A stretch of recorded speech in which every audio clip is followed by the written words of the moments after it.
¿Qué más estoy pensando? Sí, la verdad que el famoso que vino, sí. Falta Pamela, falta Fabio, que ya sé que vino, pero se fue. No, sí, estuvo incluso. Fabio, Santiago Vázquez, Jessy. Sí, se dice Jason. Grace. Y el otro es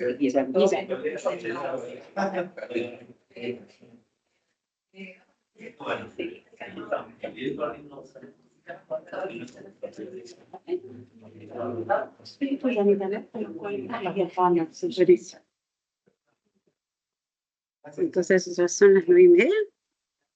Bueno, sí. Mandamos. Hola, ya, sí. Sáquese sacar en medio que te va a salir todo bien. Estoy muy tranquila. En equipo. Así. Ya estamos. Bueno. ¿Está conectado todo o no? Sí, ya está, tiene que unirse la gente. Sí, Esto ya arrancó. Bueno. O sea, debería haber que... Bueno. Y ellos pueden ver la pantalla, ¿verdad? Sí, lo ves. Bueno. No, Tiziano no viene hoy, viene mañana. Mañana que tenemos la reunión. Sí. Pamela, qué raro que no esté. Sí. Voy a bajar un cachito. Dale. No,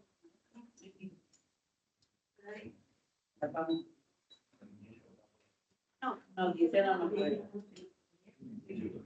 Mañana.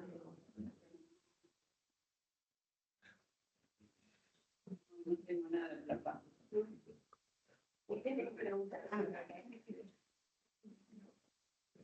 No hay nadie conectado.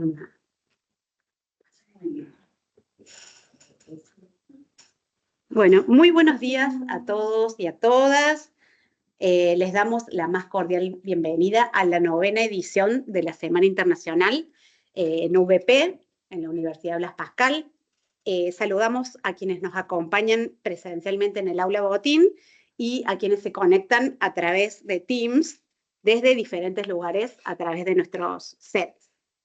Queremos comenzar destacando la presencia en este acto de las máximas autoridades de nuestra institución, nuestra rectora, Magíster Teresa Beatriz Olivi, nuestro vicerrector de Asuntos Académicos, ingeniero Eduardo Babbio, y también nos acompañan secretarios, directores de carreras y autoridades de la universidad, a quienes agradecemos por apoyar y dar marco institucional a esta Semana Internacional.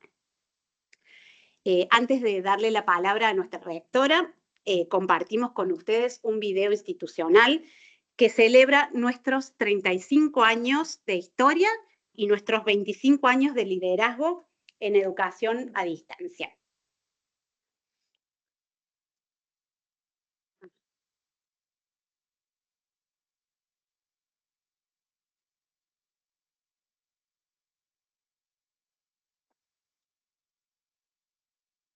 Sí.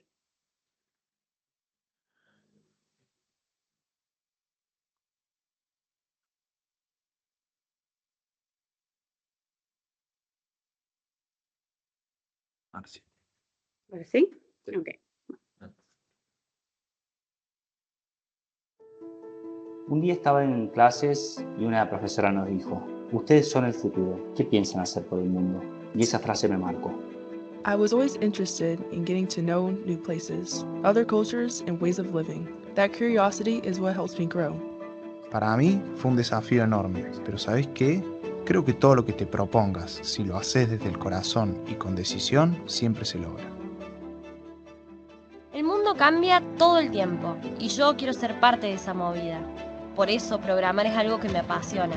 Siento que estamos diseñando una nueva realidad. Las formas de aprender y de enseñar hoy son otras. Contar con una formación académica que se adaptó a mis tiempos me cambió la vida. Cuando termine la carrera, quiero especializarme en sostenibilidad ambiental. Sé que el mundo es cada vez más competitivo y que el éxito no es algo que se persigue, se construye, y quiero hacerlo. Formarme con docentes altamente calificados, con ideas nuevas y ganas de desarrollar nuestro potencial es lo más importante para mí. To meet, enjoy, generate bonds. Have a good time. That's what nourishes me as a person, and I'm sure that in the future, I will remember these as the best years of my life. Siento que donde hay voluntad, hay un camino. Desde donde estés, podés estudiar, formarte y crecer profesionalmente. La hiperconectividad cambió el mundo y también mi forma de verlo. Yo quiero explorar el mundo con mis propias herramientas. Quiero ser parte del cambio porque quiero mejorar la realidad en la que vivimos. Esto recién empieza. Mostrarle a mi familia lo lejos que puedo llegar gracias a su apoyo es como un sueño para mí. Being part of it, working with other people with a different perspective, enriches me, and that's why I'm here. Todos los días intento responderle preguntas de mi profesora: ¿qué pensás hacer por el mundo? Pienso formarme, aprender, descubrir mi potencial, y la mejor forma es seguir estudiando. Y por eso estoy acá. Por eso estoy acá. And that's why I'm here. Por eso estoy acá.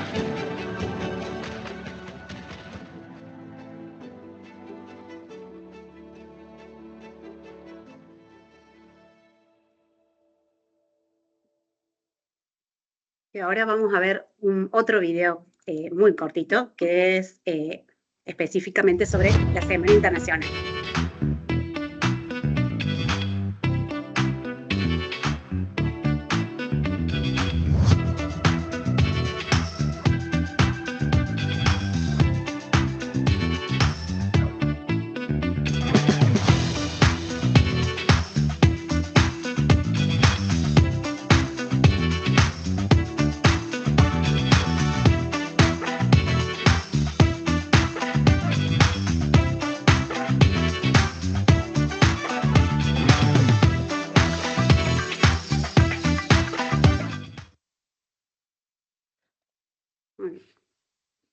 Bueno, ahora le vamos a pedir a nuestra rectora que nos dé unas palabras.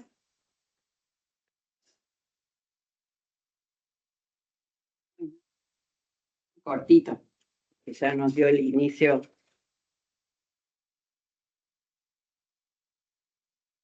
Buenos días de nuevo, los que ya saludé aquí, y buenos días a quienes están a través de la pantalla. Bienvenidos todos y todas. Bueno, esta novena semana, bienvenida Pame, llegó nuestra vicerrectora de investigación y posgrado, así que están todos nuestros vicerrectores presentes. Lo que les quería decir es que simplemente este evento, el noveno, dentro de los que son los eventos que nuestra universidad realiza, en esta vocación de ser una universidad comprometida, global e innovadora, se realizan muchas de estas actividades y bueno, agradezco. ¿Dónde se fue? Se fueron acá. Estamos acá de este lado.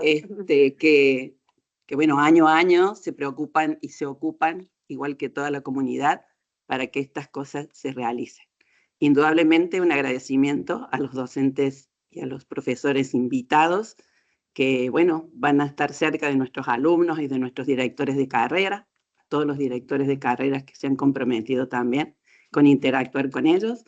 Creo que es lo que los alumnos necesitan, ver de otros lugares y ustedes también llevarse algo de lo nuestro, ¿no?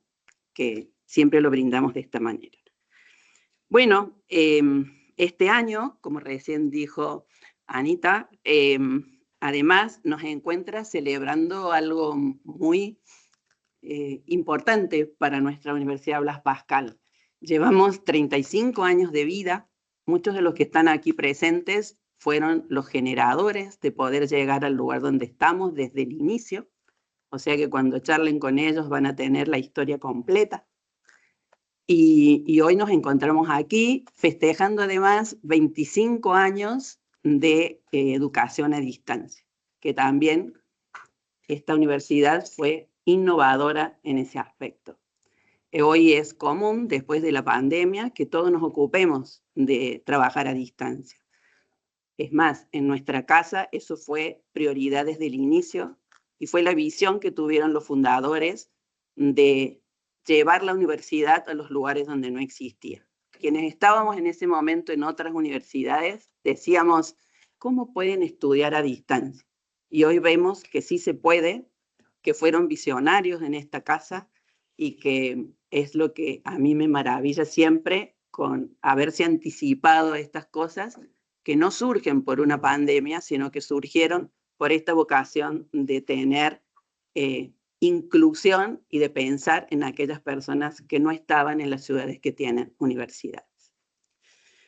Bien, este año el eje es la inteligencia artificial, algo que nos traspasa a todos y que, bueno, tenemos que trabajarla, indudablemente incorporarla, pero con la ética, el cuidado y también la velocidad que esto requiere.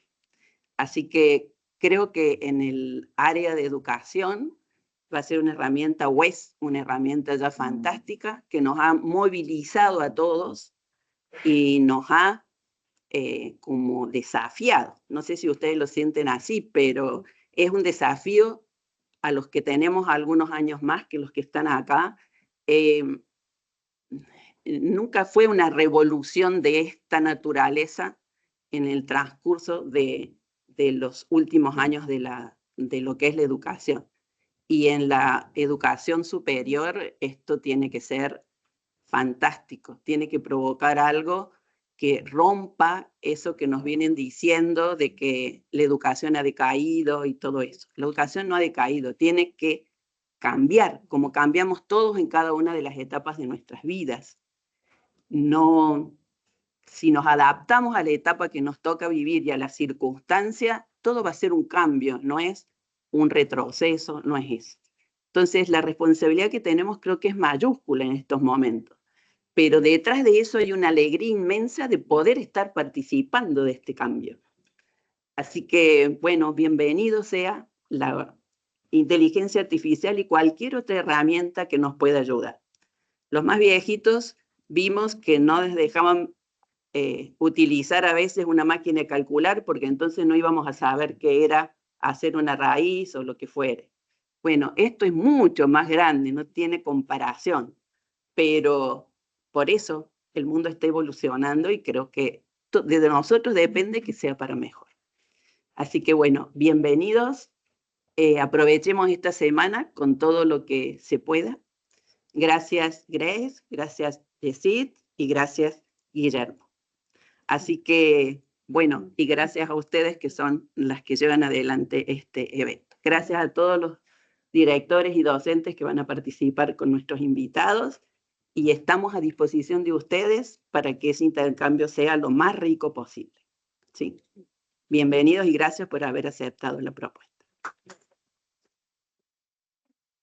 Bueno, no dice nada de lo que iba a decir, pero no importa. Está muy bien. Bueno, a continuación vamos a presentar a los 3 profesores que nos visitan de manera presencial. Tenemos 10 profesores también que van a estar participando de manera virtual digamos, durante toda la semana. Vamos a empezar con Grace Tamayo. Grace viene de la Pontificia Universidad Católica de Ecuador y del Instituto de Altos Estudios Nacionales también de Ecuador. Ella es doctora en Administración, investigadora y referente en Finanzas, Auditoría y Sostenibilidad. Disertará sobre la inclusión financiera en América Latina, conectando educación superior, equidad y desarrollo económico. Así que le invitamos a Grace a que... Bueno, muy buenos días con todos. Para mí es un gusto compartir con ustedes este momento. Yo quiero contarles muchas cosas sobre lo que nosotros hacemos desde PUCE, desde el Instituto de Altos Estudios Nacionales, Y lo primero que quiero comentarles es, sin duda, que el estar en Argentina para mí es muy especial. Yo les comentaba que había hecho mi doctorado en Rosario, así que para mí Argentina es muy especial. O sea, realmente busco la manera de retribuir después de este tiempo, que después de cursado el doctorado, y esta oportunidad de compartir en esta universidad, para mí ha sido una invitación que ha llamado muchísimo mi atención. Realmente me interesa mucho saber cómo lo hacen ustedes, me interesa mucho comentarles cómo es lo que nosotros trabajamos desde allá. Yo les he puesto, si puedes pasarle por favor.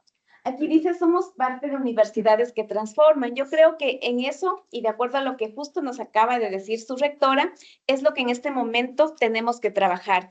Tenemos que transformar, tenemos la oportunidad de estar en esta etapa en la cual todo el entorno ha cambiado y por tanto nosotros somos parte de ese cambio. Estamos en la educación, estamos para formar y tenemos que buscar la mejor manera de llegar a esa juventud que viene con tantas cosas incluidas, que necesitan una formación especializada, importante, diferente y que tenga unas nuevas proyecciones a futuro.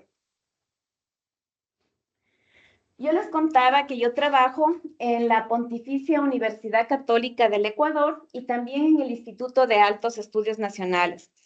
En la Pontificia Universidad Católica del Ecuador, donde soy docente tiempo completo, tenemos la Facultad de Economía y Gestión Empresarial. Esta facultad engloba algunas carreras, entre ellas negocios internacionales, administración, marketing, contabilidad y auditoría y finanzas. Más o menos tenemos al momento un promedio de 1,200 estudiantes. Nuestros estudiantes son los estudiantes de grado, son jovencitos, son esa parte que nos ayuda a nosotros a aprender un poco más de cómo está esa juventud y cómo se quiere formar, qué es lo que quieren hacer a futuro. Mientras que al contrario, en el Instituto de Altos Estudios Nacionales es la universidad de posgrado del Estado ecuatoriano. Entonces paso acá a tiempo completo, acá medio tiempo, paso todo el día en la universidad. Y en el instituto, por ejemplo, formamos mediante maestrías y ahora doctorados al sector público de Ecuador. Entonces, es como que hay una gran diferencia entre los estudiantes de grado con los estudiantes de posgrado. Por acá tenemos estudiantes adultos, tenemos estudiantes que se quieren especializar en muchas áreas del Estado. Hace poco, por ejemplo, por comentarles algo, la Contraloría General del Estado ecuatoriano nos pide que diseñemos un programa de maestría en lo que es auditoría forense, que es como ese paso actual que se ha dado dentro de lo que es la carrera de la auditoría, para formar a 600 auditores internos, que son los que van a auditar a toda la parte pública. Entonces, ellos buscan que, dadas las condiciones que yo creo que no solamente Ecuador, sino toda América Latina y en general también podríamos hablar del contexto mundial, se han dado últimamente. Tenemos varios delitos, tenemos fraudes contra la administración pública y todos nosotros como docentes tenemos una gran responsabilidad. Ellos trabajan en la parte pública, ellos auditan y ellos quieren saber cómo hacer esa auditoría forense para que las cosas que se detectan, por ejemplo, en la auditoría, vayan más allá a instancias judiciales y esos dineros que se pierden se puedan recuperar. Más o menos, entonces, de una forma general, esto es lo que hacemos, tanto en la PUCE como también en el IAEN. Dentro de mi formación académica, bueno, yo he estudiado, como pueden ver, bastante contabilidad, es mi carrera base. Soy licenciada en contabilidad y auditoría, máster en gestión de calidad, doctora en contabilidad y doctora en administración. Este doctorado fue el que me dio la oportunidad de estar en Argentina, de estar en Rosario y de conocer bueno, aparte de la excelente comida que tienen ustedes acá y lo bonito que es el país, también conocer un poquito más de todos los retos y acercarme a cómo está también la educación dentro de lo que es este lindo país. Lo que hago en mi universidad les voy a contar de una manera bastante general. En la PUCE coordino la carrera de Administración de Empresas. Y también, como les comentaba, estoy en la Facultad de Economía y Gestión Empresarial. En la carrera de Administración de Empresas es una de las carreras que más estudiantes tienen dentro de la facultad. Este nuevo reto, que es tratar nuevamente con los estudiantes de grado, yo creo que me ha dado la oportunidad, como les decía, de conocer cuáles son esas nuevas necesidades y he tratado de formarme últimamente en esos temas. Tenemos la inteligencia artificial, tenemos las nuevas tecnologías, tenemos una impresionante cantidad de conocimiento y de información que hay que manejar y los chicos tienen que aprender a hacerlo de alguna manera. Tienen que aprender a aplicarse y también saber cómo lo van a usar luego en su vida profesional. Otra parte importante, me gusta mucho investigar. Yo les comentaba a las profesoras un momento antes de que en Ecuador fue como que la educación superior cambió muchísimo a partir del año 2012. Cambió la norma y las exigencias académicas para las universidades. Nuestro organismo rector, que es el CASES, que es quien nos evalúa, impuso algunos indicadores muy fuertes en lo que es investigación. Entonces, por ejemplo, te piden que en posgrados el 70% de tu planta docente tenga PhD. Te piden, por ejemplo, a nosotros como profesores que cada año publiquemos al menos 2 scopus, un capítulo de libro, cada 2 años hagamos un libro. Entonces, es como que ese cambio impactó muchísimo también en la manera como nosotros hacemos la docencia en el país. Dentro de mi trabajo ya como docente, tengo algunas cátedras a mi cargo que son las tradicionales y algunas que me suelen aumentar año a año. Tenemos, por ejemplo, costos, auditoría, manejo mucho el tema de titulación con los alumnos de grado y en el IAEN coordino la maestría de auditoría forense en la escuela que se llama Economía Pública y Sectores Estratégicos. Acá estamos más con el tema empresa, con la parte privada, y acá nos enfocamos más en la parte pública.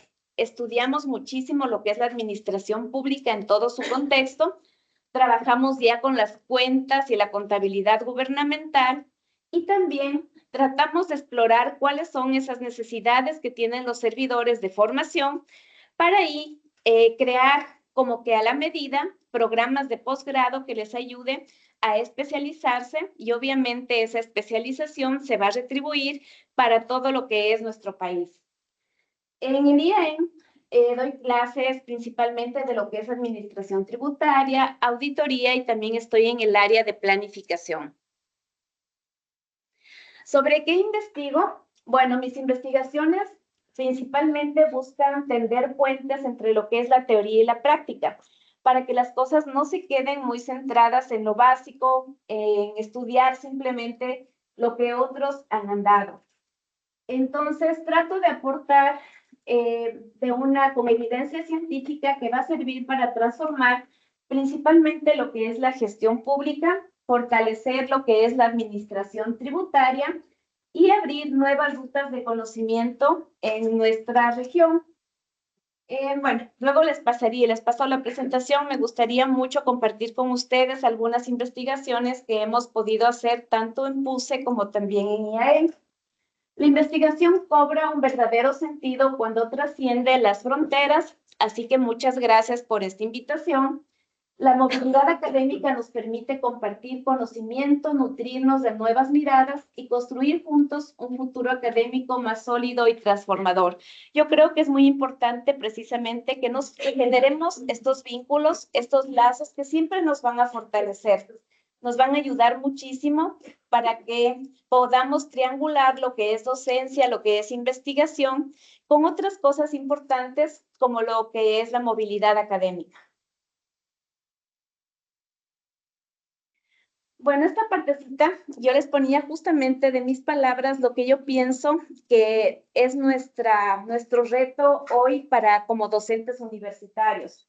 Yo creo firmemente que la docencia y la investigación son mucho más que una profesión, son una misión de vida. Cada aula es un espacio para poder encender ideas y cada proyecto de investigación es una oportunidad para poder transformar a nuestra sociedad. Entonces, qué bueno que cada uno podamos apoyar modestamente a lograr este objetivo compartido de las universidades. Bueno, gracias por su atención. ¿Quieres hacer alguna pregunta ahora? Yo haría la presentación de los tres profes y si quieren después hacemos unas preguntas, ¿les parece bien? ¿Sí? Vamos a ir con Yesid Díaz Gutiérrez, de la Universidad de La Salle y de CUN, Corporación Universitaria Nacional de Colombia.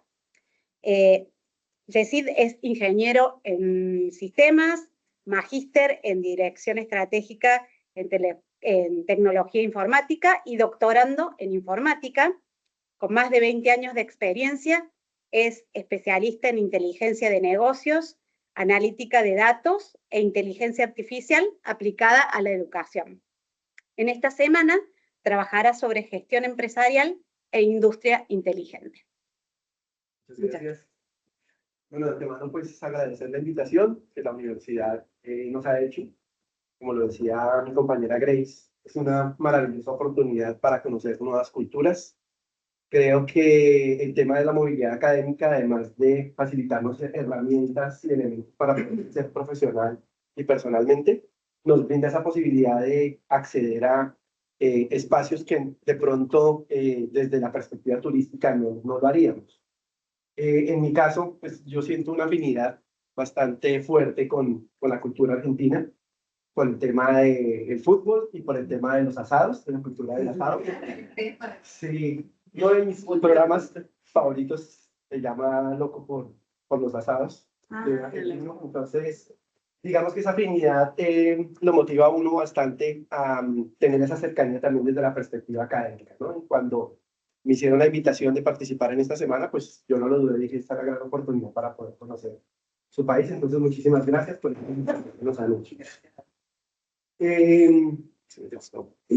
Dentro de, como lo mencionaba anteriormente, dentro de las áreas de experticia, mi primera parte de experticia se centró en la parte de ingeniería de software, todo lo que tiene que ver con el desarrollo de software, arquitectura de software, calidad de software, pero así como viene evolucionando la tecnología, por esa afinidad que yo tengo desde mi formación, pues debo ir creciendo y adaptándome a los nuevos elementos específicos. Por ello, digamos que esas áreas de experticia han ido cambiando. El software se mantiene estable, como le decía la rectora, ha ido evolucionando y se ha, digamos, dinamizando a través de la inteligencia artificial, pero el papel del desarrollador de software y del ingeniero de software sigue siendo fundamental. Nosotros los que somos del área informática, del área de tecnologías de la información, algunas otras personas de otras disciplinas nos ven específicamente como los promotores de la inteligencia artificial, los que estamos facilitando el desplazamiento del personal humano, los que vamos de pronto a promover el acabar con el rol del ser humano en algunas labores específicas, pero creo que el compromiso y la responsabilidad que tenemos realmente nosotros es incentivar a los nuevos profesionales para que se vayan adaptando y se estén preparando para esas tecnologías. No que los vean como un enemigo, como una amenaza, sino específicamente como una herramienta. A los ingenieros de sistemas o a los futuros ingenieros de sistemas, la sensibilización es hacia no idolatrar la tecnología, la inteligencia artificial, sino a convertirla realmente en una herramienta. Y para ello, pues, es fundamental que nosotros estemos preparados. Por eso, dentro de estas áreas de experticia también está el tema de la inteligencia de negocios, que es como la fusión entre tres áreas fundamentales que nosotros podemos tener. Por una parte, el contexto empresarial, el contexto de los negocios. Por otra parte, lo que tiene que ver con las tecnologías, el soporte informático. Y por otra parte, la cultura que debe existir específicamente hacia la adaptación de esas tecnologías a los entornos empresariales.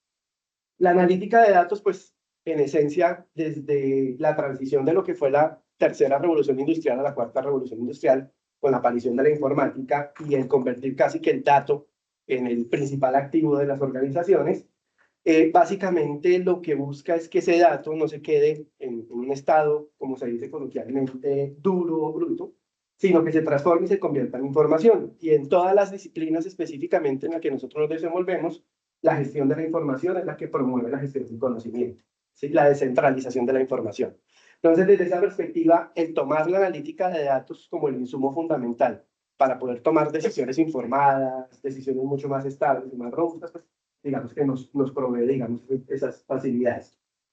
Y la inteligencia artificial, pues, digamos que cobró un auge específicamente en los últimos 10 años por la aparición de las herramientas, pero si nosotros nos ponemos a analizar, pues, en esencia, desde hace bastante tiempo con las películas, incluso desde Terminator, estamos hablando de inteligencia artificial, el concepto.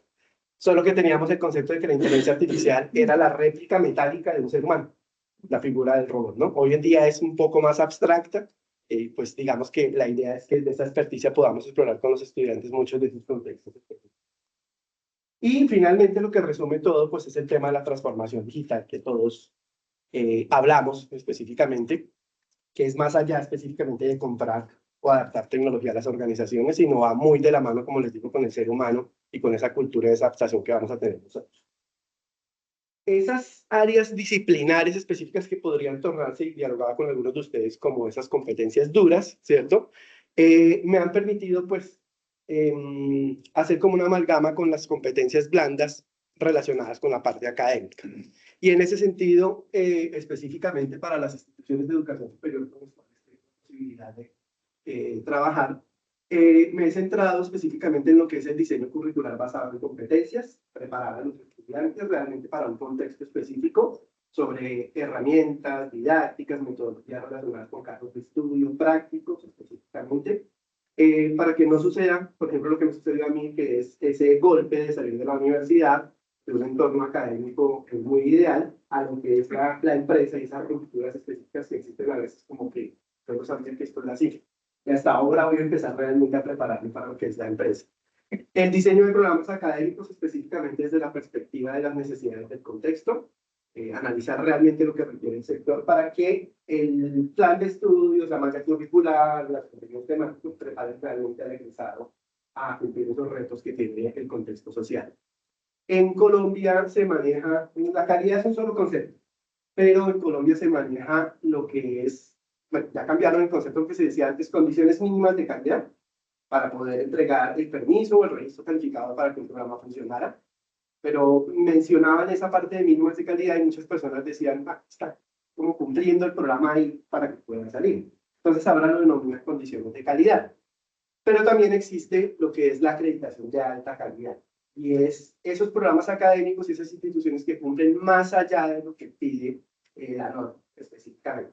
Entonces, también me he enfocado bastante en esa parte para poder acompañar a las universidades en la acreditación de programas académicos y también la acreditación institucional. Y finalmente, como mi compañera Grace también, centrado en el tema de investigación, también es un área que me apasiona bastante. En el área de la tecnología, digamos que el ejercicio diario es de investigar, consultar, pero basado, digamos, en la línea formativa de la investigación, pues va mucho más allá, ¿no? Va el poder encontrar nuevos productos, el poder generar literatura, el poder compartir también escenarios con otros tipos de docentes, pues nos ayuda bastante. Frente a las instituciones que represento, la Universidad de La Salle es una universidad fundada en 1964 en Bogotá, Colombia. La Universidad de La Salle de Bogotá, ¿sí? Porque, como se menciona allí, pues hay más de 60 universidades en todo el mundo en La Salle. El fundador, como tal, que es un hermano lasallista, digamos así, específicamente estaba en el sector de París, donde se crearon las escuelas de formación lasallista para las personas más humildes que no tenían acceso a la educación. Y desde allí se ha ido replicando el modelo específicamente en todo el mundo para poder, digamos, como inspirar ese fundamento lasallista de humanidad, de ética, como tal. Su propósito pues, es la formación integral, específicamente aportar al desarrollo sostenible y la transformación del país a través de la educación, la investigación y la innovación.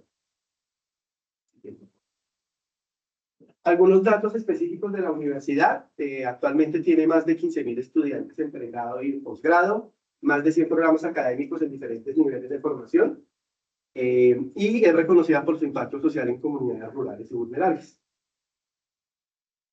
En el caso de la CUN es una institución en Colombia, y por lo que pude leer también de aquí de la Universidad Blas Pascal, también se manejan los niveles del técnico, el tecnólogo, el profesional universitario, digamos, en el pregrado, en el grado, como se llama acá específicamente.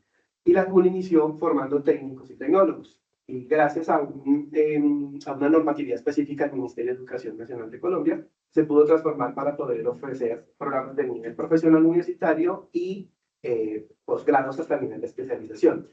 Esa fortaleza que tiene la CUN en términos de técnico y tecnológico, pues lo ha llevado a que marque un diferencial en sus egresados, que tienen como un potencial mucho más fuerte orientado hacia la práctica, hacia la aplicación del concepto teórico a lo práctico, porque en las otras universidades, pues digamos que la formación es orientada a lo profesional.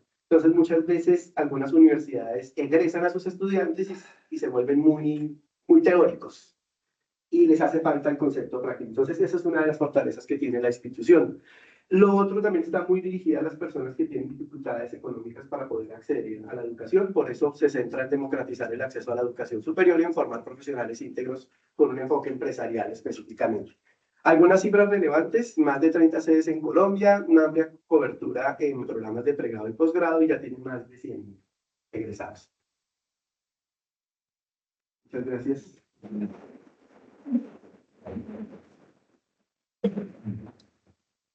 Bueno, y ahora vamos a escuchar a Guillermo Pintos, que él viene de la Universidad Anáhuac Mayab de México. Él es experto en turismo, ambiente y sostenibilidad, con foco en la inteligencia aplicada a la optimización energética en entornos turísticos y laborales. Aporta su visión desde la gestión sustentable y la innovación de servicios. Muchas gracias.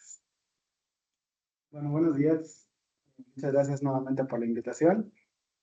Hasta ahora lo que he conocido de Argentina me parece muy bonito. Yo me imagino que me iré mucho más contento después. Como mencionaban, yo vengo de la Universidad de Anáhuac, específicamente el campus Mayab, que pues ya ha tenido algunos profesores por acá. En el sureste del país, la Universidad de Anáhuac es una de las mejor posicionadas. De hecho, antes se llamaba Universidad del Mayab, y la Universidad de Anáhuac era exclusiva del centro del país. Era Universidad de Anáhuac, México. Después abrió un campus México Sur, se quedó México Norte, y bueno, la Mayab en algún punto pasó a formar parte de este grupo de universidades, y pues estamos en Mérida, Yucatán. Entonces vamos les voy a hablar un poquito de mí, un poquito nada más, para no tardar demasiado.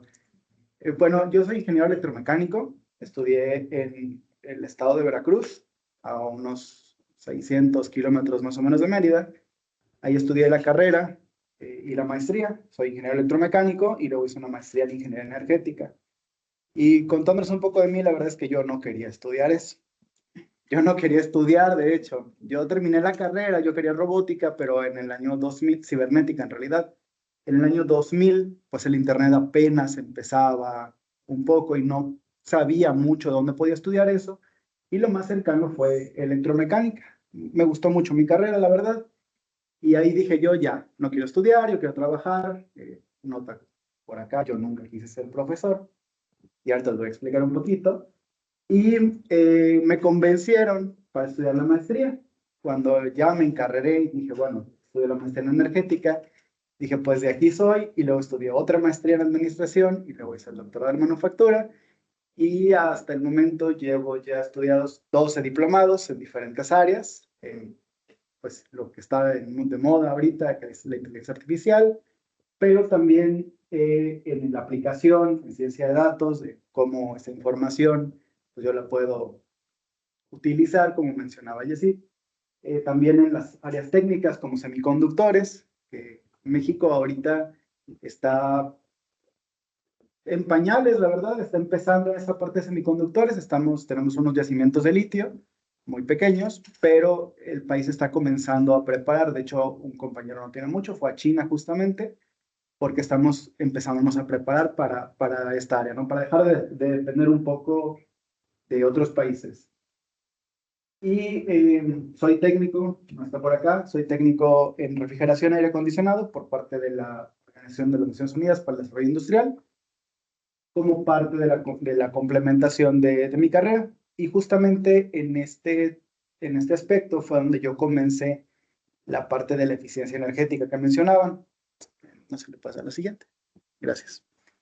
Cuando trabajaba como encargado de mantenimiento en un hotel, uno de los problemas que yo veía era que los huéspedes, por ejemplo, dejaban el clima encendido, el aire acondicionado encendido todo el día, y eso repercutía mucho en la factura eléctrica, que es un caso que más adelante vamos a presentar en ambiental y en turismo.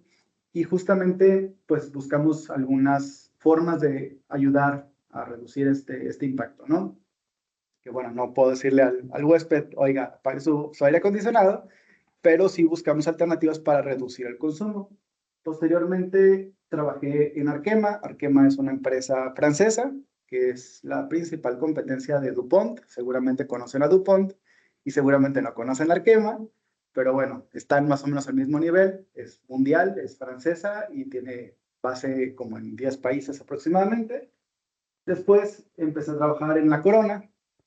No tengo que decir más, todo el mundo conoce La Corona. Y luego en una empresa que trabajaba para Petróleos Mexicanos. De ahí me invitaron, justamente cuando estudiaba la maestría en administración, me invitan a dar clases y me encantó. Y a partir de ahí, después de tanto decir no quiero ser maestro, en la lista de profesiones, maestro era la última.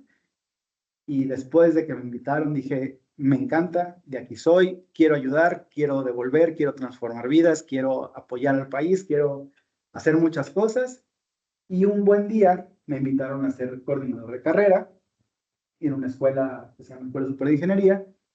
Y eventualmente cuando me mudo a Mérida, yo soy de un lugar que se llama Coatzacoalcos, que tal vez nunca han escuchado, pero sí conocen a Salma Hayek. Entonces, Coatzacoalcos, Salma Hayek, ok. Entonces, ahí en Coatzacoalcos comenzó a haber mucha delincuencia. Y nos trasladamos a Mérida. Yo ya conocía de oído la Universidad del Mayab, que se llamaba antes, y la busqué, fui, apliqué y me quedé. Entonces, a partir del 2023, soy profesor de tiempo completo en la universidad, en la parte de Ingeniería en Energías Sustentables, aunque también trabajo con la ingeniería industrial y mecatrónica principalmente. Por mi perfil, pues he tenido la facilidad de adaptarme a muchas clases diferentes, pero principalmente doy introducción a las energías renovables, doy redes de distribución de la energía, electricidad y magnetismo, nuevas tendencias en la energía y un poco procesos de manufactura y manufactura avanzada o manufactura por computadora, ¿no? Son como que las principales materias que tengo, pero siempre me centro en la eficiencia energética, que es parte de mis investigaciones. Y como parte de esas investigaciones, mientras trabajaba en el Laboratorio Nacional CONACYT de Eficiencia Energética, se llama, que es el nombramiento que le dieron a un tecnológico de allá, una universidad tecnológica, hicimos un proyecto que quedó cuarto lugar a nivel nacional de un programa tecnológico, es un programa nacional de innovación.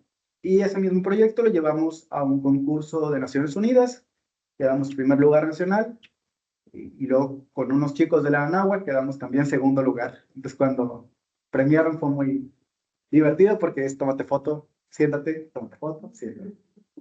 Y de ahí ese mismo proyecto, bueno, continuándolo, lo pudimos publicar en un congreso internacional en Ensenada, y también asesorado un poco de proyectos, uno en Colombia, justamente de eficiencia energética, y pues siempre buscando eso como parte de mi tesis de maestría, que se la pueden encontrar en línea por ahí.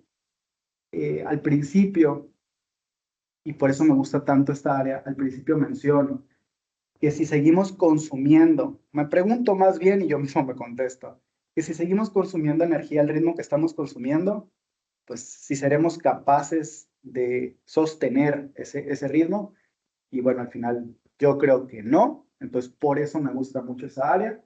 Me encanta poder estar aquí, a pesar de que no hay una carrera de energías como tal. Energías todavía, excelente punto.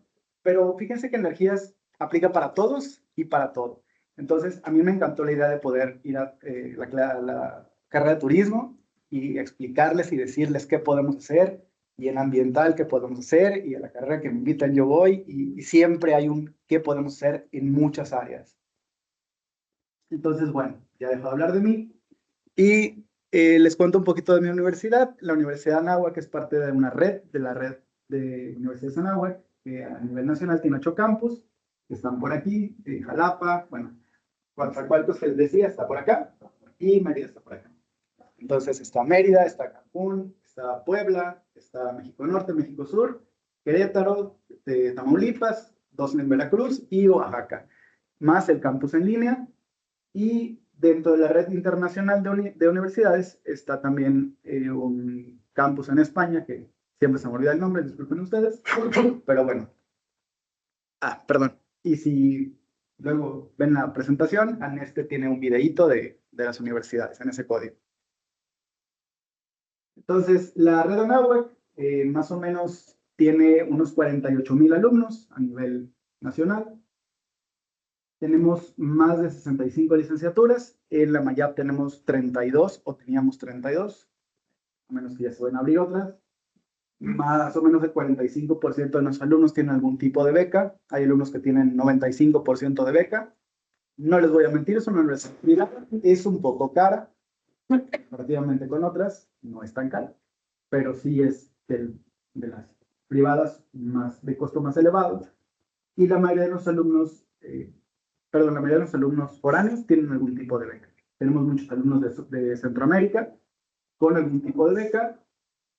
Tenemos 98 maestrías, 23 doctorados, 26 especialidades y muchísimos diplomados, no sé cuántos al momento. Cada vez estamos abriendo más.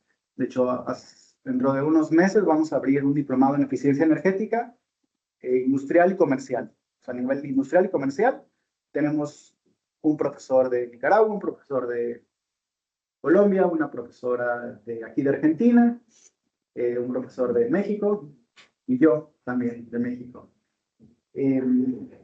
Por cierto, la profesora de Argentina la conocimos a través de la maestra Verónica Guese, no sé si la conocen. Ella es secretaria de Energía de países de café. Pues a través de ella conocimos a esta profesora. La maestra Verónica nos dio también una conferencia hace mucho. Y bueno, ya teníamos empezando esta relación con Argentina, ¿no? Tenemos muchísimas opciones de intercambio, más de 70 países, y actualmente en la Mayap tenemos más de 8,000 alumnos, lo cual es bastante sorprendente porque somos un campus relativamente chico en espacio. No creo que tengamos más de 2 hectáreas de terreno. Y, siguiente, por favor. Y bueno, esta es la Universidad Anáhuac. Nada más puse algunas imágenes de lo que yo considero más bonito y representativo. Es una universidad que usualmente les gusta mucho a los alumnos, es muy bonita. Yo diría que es la más bonita del sureste, pero ese soy yo. Pero tenemos un auditorio, tenemos un edificio de innovación, acabamos de abrir nuestra arena, nuestra cancha con duela. Ese edificio es el central, es el tradicional, tiene forma de una pirámide, y la mayoría de nuestros edificios, de hecho, tienen forma de pirámides. Eso tiene una ventaja constructiva, porque un edificio, de hecho, se ganó, o 1 o 2, se han ganado premios de arquitectura. La gracia de estas, como barras que ustedes ven por acá, que están en todos los edificios, es evitar que el sol le dé a las ventanas. Entonces, en la mayoría de los salones y de los pasillos, en ningún punto del día, en ningún día del año, le da el sol. Entonces, eso a mí me encanta porque siempre lo pongo de ejemplo, porque es mucha parte de la eficiencia energética. Eso nos ayuda muchísimo a ahorrar energía. Y como ya les contaba, porque pues en Mérida hay 3 tipos de clima: calor, mucho calor y calor con lluvia. Calor con lluvia. El peor es el calor con lluvia, porque allá llueve así como se agarraron un aerosol y le hicieron así y ya. Entonces llueve 10, 15 minutos y luego otra vez el solazo, el agua se evapora, es una vaporera. Entonces, bueno, esto nos ayuda bastante en los jardines a disminuir esa sensación. Y finalmente tenemos por acá un game room, tenemos un equipo nacional de eSports que han competido, creo que quedaron terceros en la última universidad. No sé qué juegan, pero se entretienen los muchachos. Pues sobre todo para disminuir mucho el estrés luego, ¿no? de la universidad. Pues bueno, esta es la Universidad de Anáhuac. Ojalá un día tengan la oportunidad de visitarnos. Muchas gracias. Y ahora entendemos por qué estás con el abrigo. Pues. Sí. Yo vengo de 38 grados más o menos que había el viernes que salí. Yo andaba en playera, bueno, en una camisa de la universidad, sin pantalón, súper tranquilo. Y cuando vi la temperatura acá dije, sí, tengo que llevar, traigo suéter, chamarra, el abrigo, todo lo que puede, sí. Y bueno, a grandes rasgos esa es la universidad. Cualquier cosa, ahí les dejo mi correo.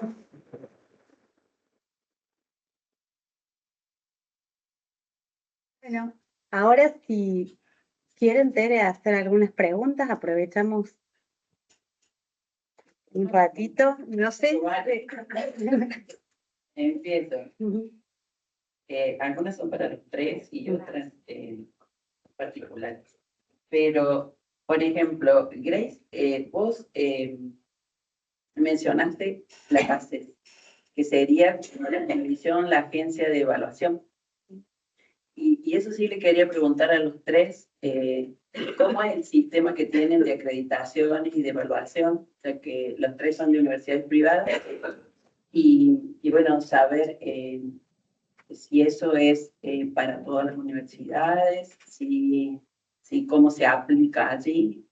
Bueno, porque eso para nosotros es también un elemento muy importante en todo lo que hace la acreditación en nuestra casa. De manera general, en Ecuador, este organismo que evalúa lo que es la calidad de las universidades mediante un sistema de indicadores es el que permite que te acredites como universidad, pero actualmente también hemos visto la necesidad de las acreditaciones internacionales.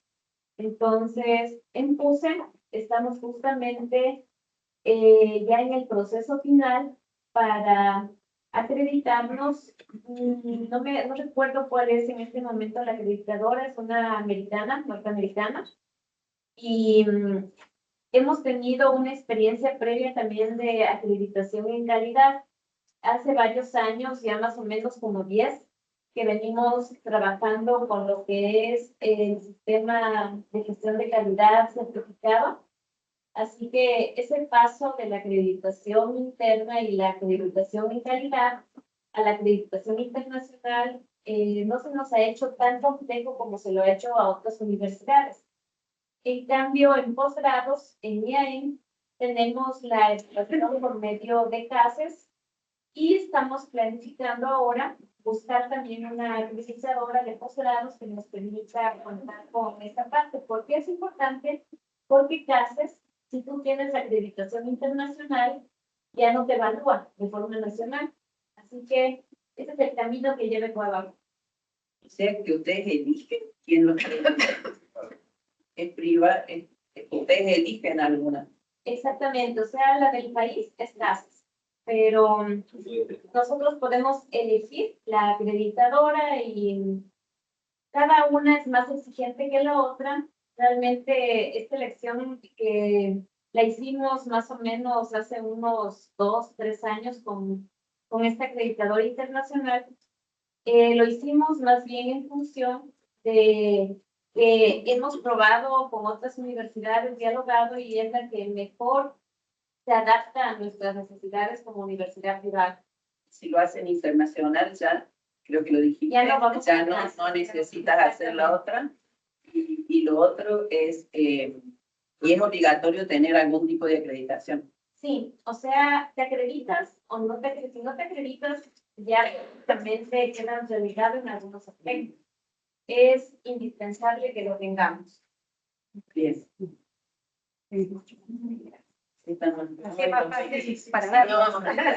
Para conversar. Y, por ejemplo, ese tipo de acreditaciones son gratuitas. Ustedes tienen que pagar. No, la acreditación internacional, de hecho, es bastante costosa. Es bastante costosa, tienes que asignarte un presupuesto para, tanto para acreditar como luego para renovar las acreditaciones, así como lo hacemos en un inicio con lo que es la acreditación y gestión de la calidad. Trabajamos por procesos. Cada uno conoce el proceso que te toca. Y ahora que cambiamos a la acreditación internacional, nos dimos cuenta de que esos procesos nos sirven también para ello. Es como una, digamos, una certificación de calidad interna, lo que lo dice de calidad. Sí, la de calidad es con la ISO 9001-2015. Esa es la que tenemos de calidad. Y la internacional, ahora les ruego que siga mi compañero mientras tanto busco para indicarles cuál es la que estamos haciendo. ¿En Ecuador es privada? ¿Las acreditadoras son privadas? ¿O el nivel de ingeniería oficial del país? La oficial del país es CASES. ¿Y la interna? Ajá, es CASES, que funciona como con este conjunto de indicadores sobre las funciones sustantivas de la educación que tenemos que cumplir, luego nos evalúan y con eso sacamos una calificación que luego va a ser el referente de mejora sobre todo. Y esa es gratuita. Esa es gratuita, la que cuesta es... ¿La dan por año? Sí, esa es todo... A ver, normalmente lo hacemos como autoevaluación todos los años y como función general cada 4 años. Correcto. Los títulos en las universidades habilitan profesionalmente en Ecuador directamente o tienen que hacer algún examen posterior. Depende de la carrera. Por ejemplo, en nuestra facultad de economía nos habilitan directamente, pero en medicina y en derecho necesitan dar un examen adicional. Es decir, a mí me interesó cuando vos dijiste que podían acreditar de alta calidad. Si vos elegís cómo acreditar. Sí. ¿Te presentas a una en particular o es la calificación? El registro calificado, como se denomina en Colombia, es la aprobación oficial por parte del Ministerio de Educación para que las universidades puedan ofertar un programa académico específico. Ese es obligatorio para las universidades. La acreditación de alta calidad es de acuerdo al Consejo Nacional de Acreditación, que se denomina CNA. Esa sí es voluntaria.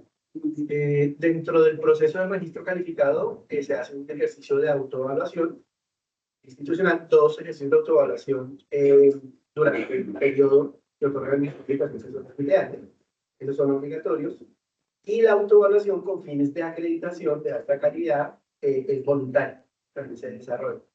Se hace básicamente sobre los mismos factores, las mismas características, temas de docencia, infraestructura, diseño curricular, pero las exigencias son completamente diferentes. Por ejemplo, en el caso de la CUN por ser una institución técnica o tecnológica, digamos que no está tan obligada a hacer investigación.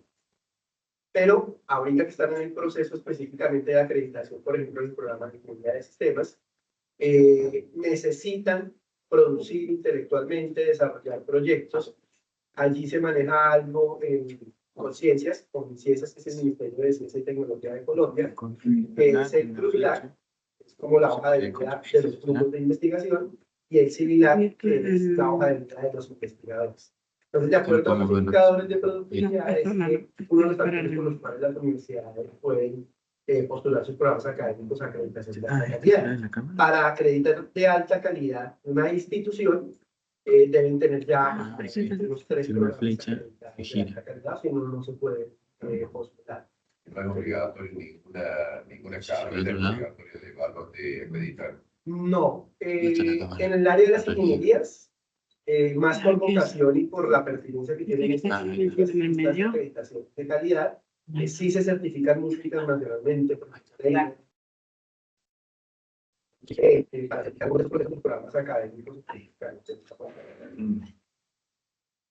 Y también me gustó lo que dijiste de que estaban orientados a lo académico, digamos, al saber, y nosotros le decimos el saber y el saber hacer, por eso en eso tenemos mucha, pues, a pesar de que es la tendencia ahora, pero originalmente se planteó en algunas universidades en este país. Sí, esta semana anterior que estaba leyendo sobre la universidad, sobre la universidad, me llamó mucho la atención cuando decía saber y saber hacer.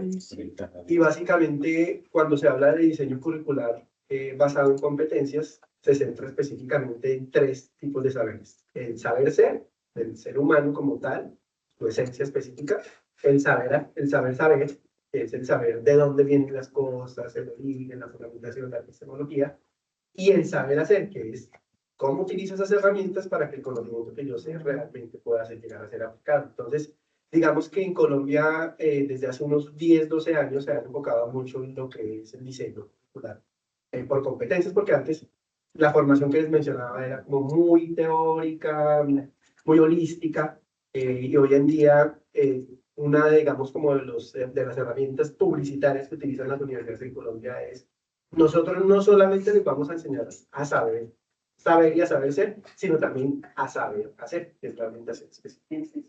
Bueno, acá se trabajamos. Después que hacerlo. Después que hacerlo, y hay que comprobar que los que adquirieron esa competencia.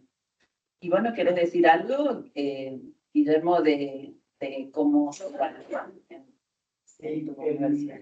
En México, organismo que acredita a las ingenierías particularmente, se llama CASEI, es el Consejo de Acreditación, falta una letra, pero de la enseñanza de ingeniería. Todos sabemos de qué se trata. Sí, de enseñanza de ingeniería, porque también está el que acredita a las que son más administrativas, contabilidad, sí, y son asociaciones civiles, sin fines de lucro, porque cobran un dineral, porque los 4 auditores, a raíz de pandemia, y hasta el año pasado, antepasado, 2023, esos 5 años, se empezaron a hacer las acreditaciones y reacreditaciones de forma virtual.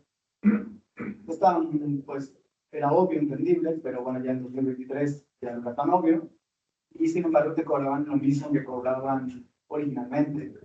Ahora del 24, después de varias universidades que se quejaron, ya empiezan a mandar a los auditores, pero son personas que, como yo, como un maestro de una universidad, tomas el curso,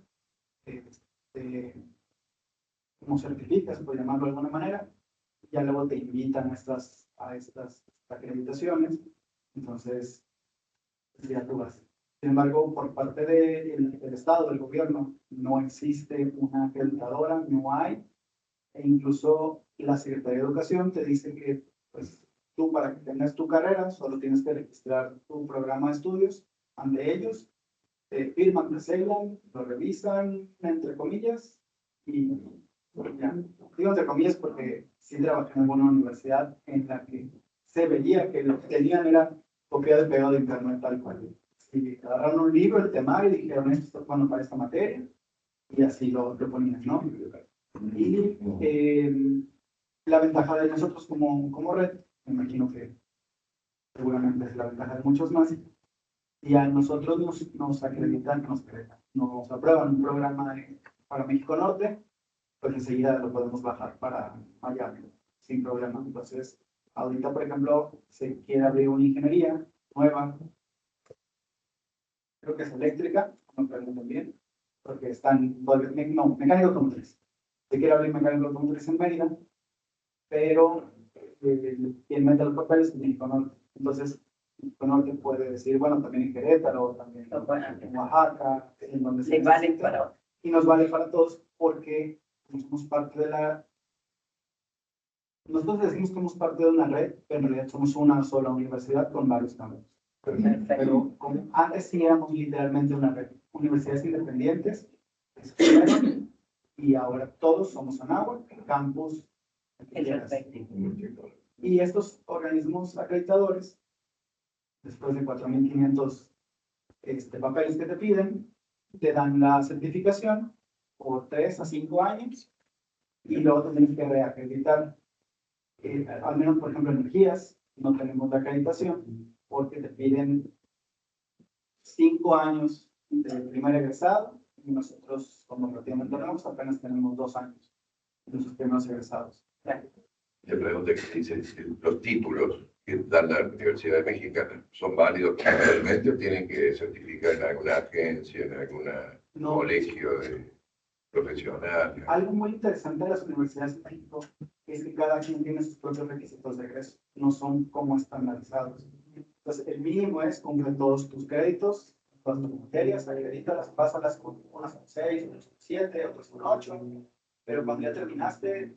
Yo digo, por ejemplo, un ingeniero tiene que ir a trabajar, firmar una obra. No necesita matricularse, no necesita que le validen el título, algo automáticamente. Solo algunas carreras sí son muy particulares, o sea, algunos trabajos sí son muy particulares para algunas carreras. Por ejemplo, tenemos la norma 1 de la Secretaría de Energía, que son un documento como de 1.200 páginas, en el que te das todas las especificaciones de construcción eléctrica, en edificios, en hospitales, generales.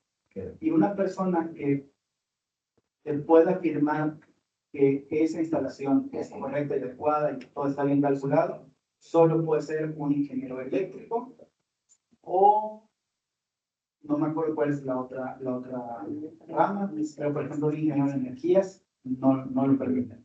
Entonces, o un edificio, solo un civil. Los campos están bien delimitados. Sí, hay algunas profesiones que sí están muy específicas para firmar algún documento con validez oficial ante el gobierno, ¿vale? Pero solo son arquitectura, civil, medicina, eléctrica, tal vez algo de seguridad industrial para la parte de los permisos de trabajo y los análisis de riesgos. Fuera de esto, con tu título, no tienes que hacer mucho más. Y bueno, tiran la cédula, pero la cédula es un mero trámite. La cédula profesional antes sí era, hace 50 años, sí era un documento en el que si tú ibas a hacer un trámite específico, sí te la pedían. Hay derecho también la piden. O sea, en derecho sí ocupas la cédula. Todos los demás la tenemos de adorno y medicina. Pero esa, una consulta, aquí hablaba con la colega, con dos comentarios. Esa cédula, supongamos hablamos del colegio de ingenieros o del colegio de contadores, ¿sí? Usted se recibe de esta universidad como contador. Para matricularse, para tener ese carnet, su condición de admisibilidad es tener el título con eso, porque confían en lo que usted aprendió en la universidad, digamos, no es que le toman un examen aparte. Y sobre ese comentario yo quería hacer antes de la pandemia yo participé en la evaluación de alta calidad de la Santo Tomás, ¿sí? Yo me quedé muy sorprendido de la exigencia en todos sentidos, ¿sí? Y le faltaban justamente en el doctorado en educación, y le faltaba, ya habían acreditado una maestría, un doctorado, y ahora iban por el doctorado en administración para ir a la acreditación general.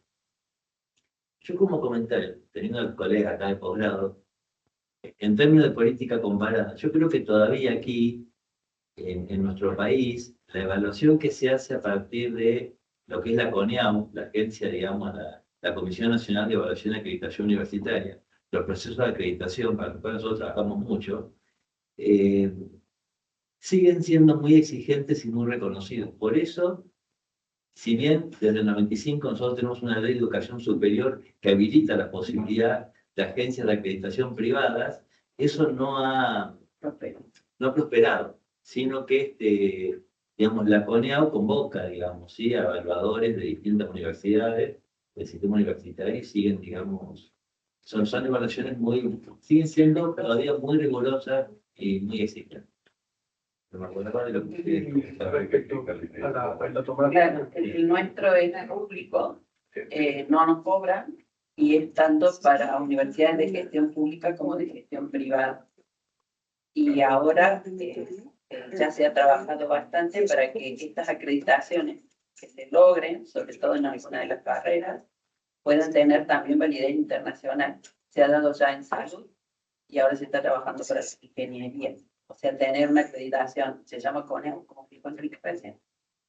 Si uno tuviera en esa carrera una acreditación por CONEO, que nos valdría como una acreditación internacional. Es el camino. Yo le hacía toda esa pregunta porque el sistema nuestro rápidamente, tenemos un Ministerio de Educación donde aprobamos las carreras. Pero hay algunas carreras, son artículos 43, medicina, abogacía, contador, ingeniería, y hay que acreditarlas aparte en esta evaluadora. Y los posgrados, todos los posgrados y las carreras de riesgo público, hay que acreditarlas aparte. Por eso le estaba preguntando cómo era el de ustedes. Es obligatorio, vos no podés dar un título de abogado si no estás acreditado. Es más, no pasa de medicina, de nada. Recién después de que está acreditada, la aprueba el ministerio y podés dar un título oficial. Así es. Por eso le preguntaba. O sea, además de la acreditación institucional, eso es lo que estoy viendo es la diferencia. Las carreras de grado, el artículo 43 y todas las de posgrado, tienen que pasar por esa evaluación. Y tenemos los consejos profesionales, que también para ejercer la profesión tenemos que estar matriculados en ellos. Algunas profesiones. Por ejemplo, la ingeniería requiere para uno desempeñarse laboralmente la inscripción y la matrícula en el posgrado profesional nacional. Sí, respecto al comentario que nos hacía Enrique, me hizo, digamos, como precisar algo frente a la acreditación en Colombia, y es también como el comentario que nos hacía al inicio, cuando digamos que se dieron esas alternativas de la formación a distancia y virtual, cambió un poco la acreditación, porque la acreditación antes era acreditación institucional, y era porque el 95% de los programas académicos eran presenciales. Con la aparición de la distancia y la virtualidad, se generó una nueva acreditación que se llama acreditación de alta calidad multicampus, que es cuando certifican a las universidades de alta calidad, que son muy buenos en presencial, en distancia y en virtual, como sucedió con la Santo Tomás. La Santo Tomás, después del proceso que desarrollaron antes de pandemia, ellos recibieron una acreditación multicampus. Y eso los habilita específicamente a que son una universidad de alta calidad en los tres modalidades de formación: distancia, virtual y presencial. Y hablando de modalidades, en sus universidades, ¿qué porcentaje tienen a distancia de alumnos y qué porcentaje tienen presencial? Bueno, en el caso de PUCE, por ejemplo, nosotros tenemos una mayor cantidad de estudiantes dentro de lo que es la parte presencial. PUCE siempre se caracterizó por eso, pero obviamente con los cambios que se han dado en el entorno educativo, ahora también tenemos carreras a distancia. Somos muy fuertes en la parte presencial, a distancia estamos todavía empezando, pero les comento que en el año 2008, cuando yo empecé a hacer docencia, yo entré en la UTPL, que es la universidad que en Ecuador es más fuerte en educación a distancia. O sea, yo tenía una carrera de auditoría integral, llegué a tener así, en un momento, tenía como 10,000 estudiantes, era una cosa arrolladora, que no solamente había en Ecuador, sino que también se unía la comunidad ecuatoriana, por ejemplo, que estaba en los Estados Unidos, mediante un centro que funcionaba en Nueva York, otra que estaba en la parte de Europa, en España y en Milán, y esa es la que normalmente lideraba. Luego que vino la pandemia y que cambió el entorno, por ejemplo, hay universidades que ya han peleado un poquito ese liderazgo, como por ejemplo tenemos la Universidad Espíritu Santo, que es la que ahora está con UTPL liderando la parte de la educación en línea. Y en cuanto a PUCE, pues ahora estamos ya entrando con fuerza, estamos invirtiendo en esta nueva modalidad para poder integrarla a nuestras carreras normales. ¿Y ustedes? Bueno, en el caso, por ejemplo, de general de Colombia, anteriormente estaba la presencialidad y la distancia, la virtualidad casi no aparecía allí. Pero digamos que la virtualidad ha ido superando la distancia. La distancia ha bajado muchísimo los índices en todas las universidades. Casi que programas, digamos, en distancia casi no existen en Colombia. ¿Qué diferencia es distancia y...? Digamos que ese concepto de Blender, Ah, una parte presencial y otra parte virtual, a eso le nosotros lo llaman entendemos como distancia. Entonces, casi que la gente dice, no, yo quiero estudiar presencial, otros dicen, con no, algo. virtualidad. Al principio, hasta antes de la pandemia, la virtualidad todavía era resistida un poquito por los estudiantes, pero después de haber tomado clases en línea obligados por el tema de la pandemia, digamos como que se adaptaron específicamente ya a la virtualidad y hoy en día ha tenido un crecimiento altísimo la virtualidad. Casi que ya está nivelando la presencialidad en las universidades. En La Salle, por ejemplo, se mantiene mucho el tema de distancia porque la universidad tiene un proyecto que se llama Utopía, está en un sector rural, que es Yopal, en Casanare, y allí se enfocan mucho en las áreas agrícolas y agropecuarias. Entonces los estudiantes se forman virtualmente desde la teoría, pero tienen que ir inmersivamente al campus a cultivar, a hacer todo el proceso agrícola, agricultor. Entonces por eso se maneja mucho todavía la distancia en esa parte. Buenísimo.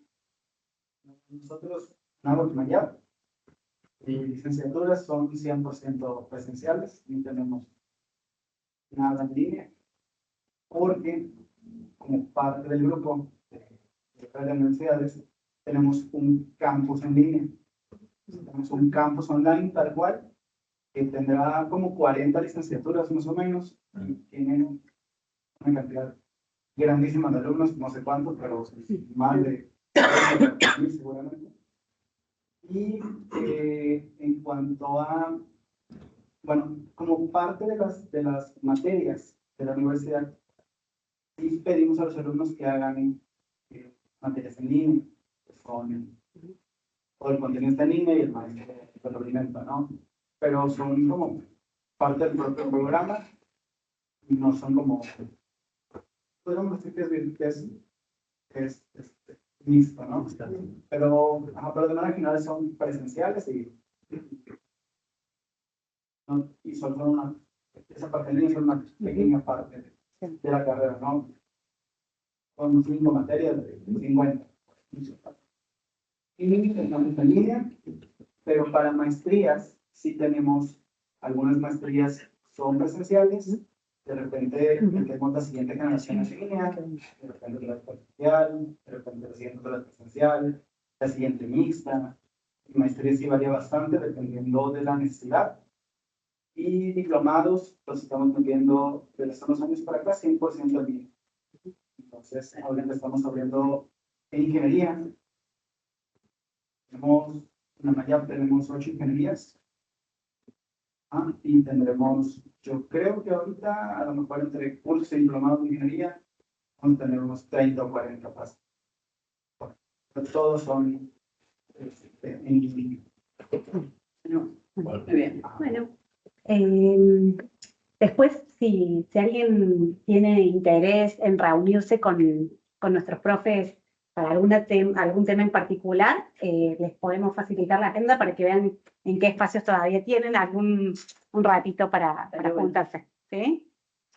Bueno, agradecer a nuestras autoridades, a los invitados internacionales y a la comunidad UVP por acompañarnos en esta apertura. La invitación es a participar activamente en todas las actividades que tendrán lugar hasta el 5 de septiembre, bajo un lema que nos invita a pensar críticamente en el papel de la inteligencia artificial en nuestras vidas y en la educación superior. Y con este espíritu damos formalmente inaugurada la Semana Internacional UVP 2025. Gracias.